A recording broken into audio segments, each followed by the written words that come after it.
Damage control.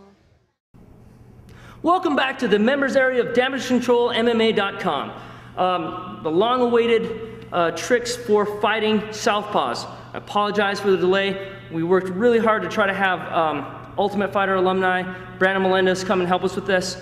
He's a Southpaw, but we just couldn't get our schedules to accommodate it. So Coach Kaiser is going to fulfill the role of the Southpaw today. You guys should know he's not a natural Southpaw. This is complete and total acting on his part today. So if he doesn't get his role, nail his role, you know, forgive him. So real simple things actually at the get-go here. If you want to get a shot of our feet, your first objective when fighting a Southpaw is to take your lead foot and always have it on the outside of his lead foot. Outside meaning, I guess you could say, to your left of his right foot, all right?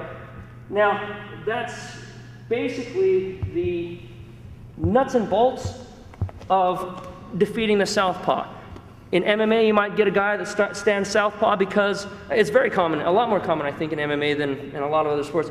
Just because you have a lot of guys that learn how to fight strong side forward as wrestlers in high school and college. You might have guys that, you know, naturally are left-handed, and that's how they learn how to strike as well. And then you have guys that either don't know what they're doing, or they might school from an orthodox stance, or you might see this type of thing where he throws a big right hand and then steps through, and then he just stays in that stance. Sometimes at the lower levels, you'll see that as well. Against that wrestling type, from the striking perspective, you might be able to just walk right up and sneak. They'll just let you have this. Definitely the guys that don't really know what's going on, you're going to have a lot more chances to just kind of walk right up, set your foot on the outside of their foot, and camp there for the rest of that fight. Against a Southpaw that's been trained, they know that that's the game, and that's actually going to be that's going to be a battle that's going to be going on throughout your fight. You're going to be stepping on the outside of his lead foot, he's going to re-counter and step on the outside, and you're going to end up doing this kind of thing. Counter for counter, he steps out, you step out, he steps out, and then you step out. So that's something to know. Now, why do we want to do that kind of stuff? Well, basically, let's say if we're totally dead even with our feet here, this pretty much matches our feet up, it matches our shoulders up, all right? As soon as I step to the outside of his lead foot, if you want to take a shot of my right side here, what I've done is effectively split his guard with my right hand, well, my whole right side. I've got my right hand, split it, right knee, right elbow. The right kick doesn't split it, but it lines it up quite nicely.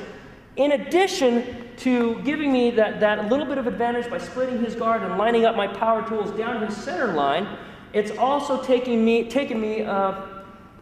further away. I'm not exactly sure about the exact dimensions, maybe an inch and a half, maybe a little less, away from his power tools. I've actually moved, so if you want to look from here, I've moved just a smidgen away from his power side tools. And those are basically the advantages and the reasonings behind why you want to own that outside lead foot. That is your first basic tip on how to fight a Southpaw. Try to make sure that your lead foot is always on the outside of their lead foot, and that's the first part, the nuts and bolts, the meat and potatoes part of the how to fight the Southpaw series.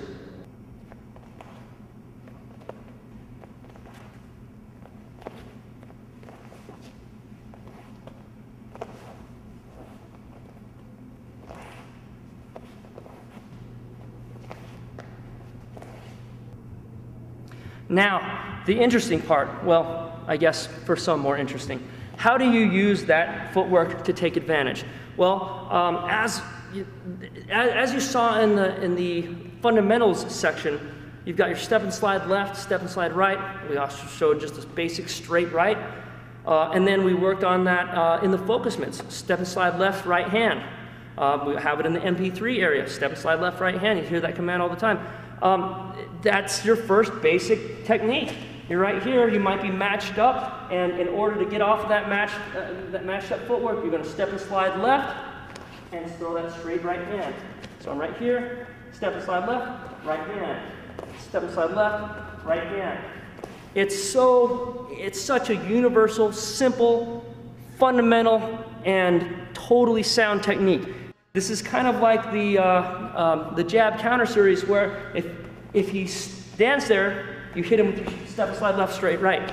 If he throws his jab, you step and slide left, straight, right.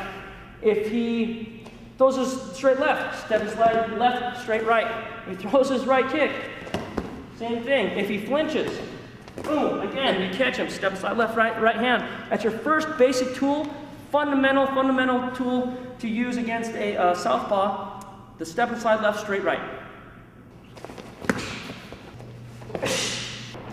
That was the essential theory behind everything we do to counter southpaws. Visit DamageControlMMA.com to see some of the applications. And for our members, we've shown not only that and a couple extra techniques, but also how to counter when your opponent is able to own that outside angle and keep his lead foot on the outside of your lead foot.